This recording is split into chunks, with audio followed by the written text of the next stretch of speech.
facing more than assault charges. Is that a threat? This is a lead that should be investigated. I am going to let Britt decide what we do next. I need you to take over the search for Jen Sidwell. We both know what's going on here.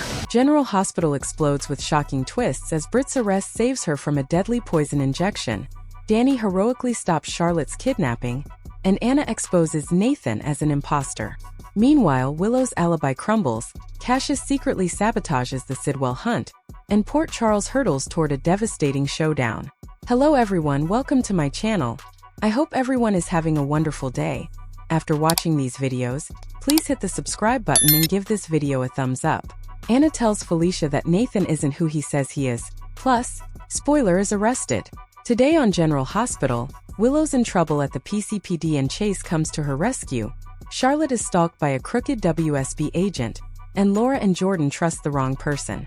At the Metro Court pool, Curtis listens as Willow wonders why Joe is questioning her about Jordan's accident, as she had nothing to do with the incident. Joe says they have two credible witnesses placing her at the scene of the accident, and he would like her to come down and speak with him at the station.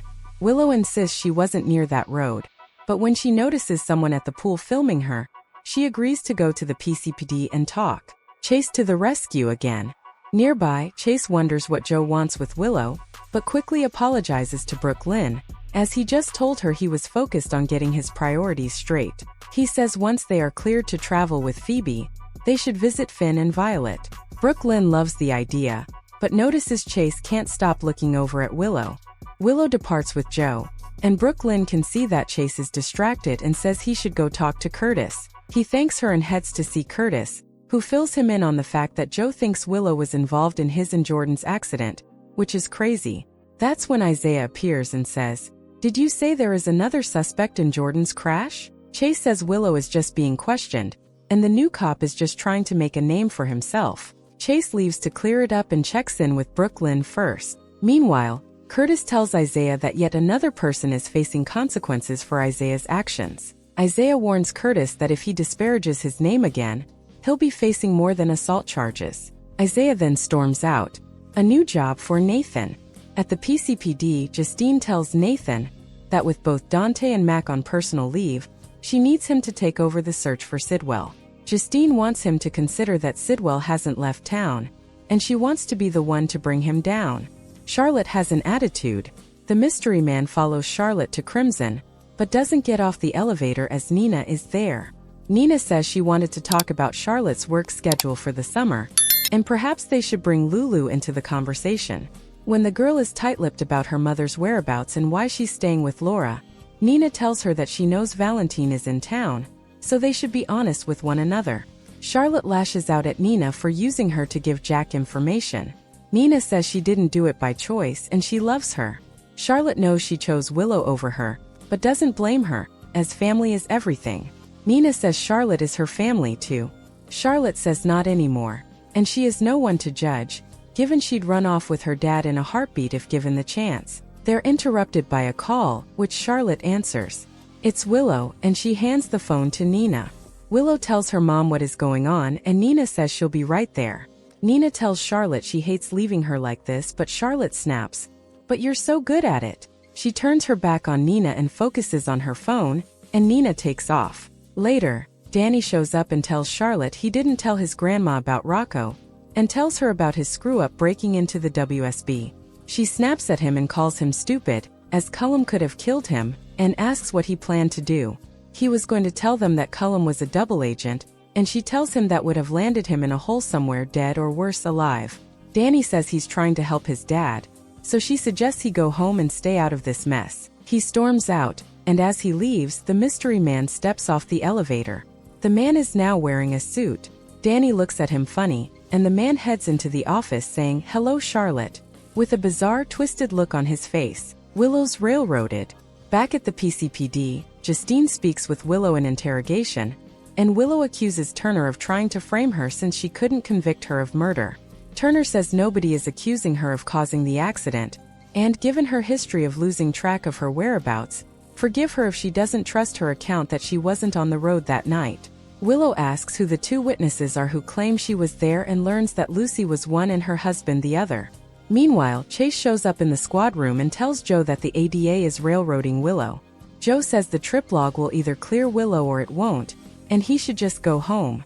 Chase refuses to leave as he doesn't turn his back on friends. Chase bursts in on the interrogation as Justine says, "Oh surprise, it's Officer Chase." He asks to have a private word with Willow. Justine says she'll let her know when they get the results and steps out.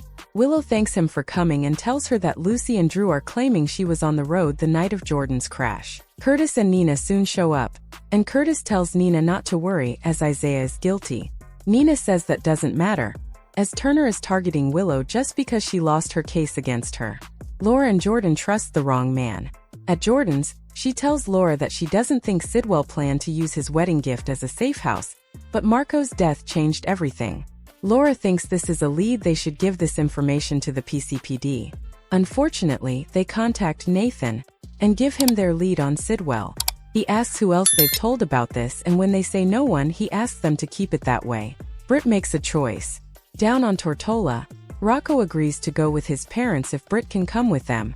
Dante says they are trying to get him out of danger, which means getting him far away from Britt.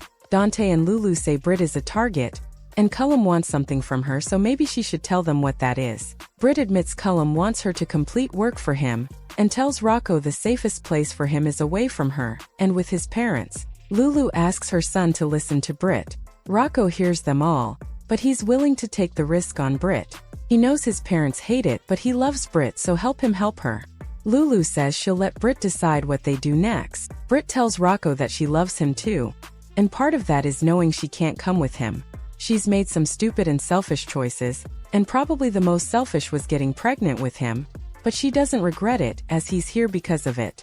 She says he changed everything for her. He taught her that there are bigger and more important things than herself. That's why she wants him to be safe, and she asks him to go with his parents for her. The boy cries but agrees he'll go. However, he makes her promise not to stay here, keep moving and take her meds. She promises, and they embrace as Lulu and Dante seem uneasy and surprised. Dante makes a call and then says it's time to leave. Before they go, Britt has something for Rocco. It's a blue bottle she picked up at the bodega. It reminded her of him as a baby, as he used to blow milk bubbles in one like this. He thanks her, and Lulu actually thanks Britt for keeping her safe. Rocco says this won't be the last time he sees Britt, and she laughs. She'll pop up when he least expects it. After they leave, she breaks down. Anna's family reunion. In France, Emma, Felicia and Mac get to visit with Anna. Emma runs into her grandmother's arms, and they are all happy to see her. Anna apologizes to them all for how she acted, but they tell her they love her and just want her to get better. They update Anna that Maxie, Georgie, and Spinelli are on a trip, and Emma says she and Gio went to New York to see Aladdin. Anna asks to speak with Emma alone, so Mac and Felicia leave them. Alone, Anna tells Emma that she asked Robin not to visit her as she's trying to work through her complicated history with Faison, and Robin is woven into it. She didn't want to subject her to the horrible times they had with Faison. Emma says she's talked to her mom, and she supports whatever she needs to do. Emma says Mom loves her, they all do, and they just want her to be okay. Meanwhile, Felicia and Mac talk to Anna's doctor, and ask when she might be able to come home. The doctor says they need to ensure Anna doesn't relapse, and they are still separating reality from paranoid delusion. Until Anna knows the difference, it's not safe for her to leave. Back in her room, Anna tells Emma that she needs to catch up with Felicia, so Emma steps out and Felicia comes in. Felicia is glad to see her friend improving.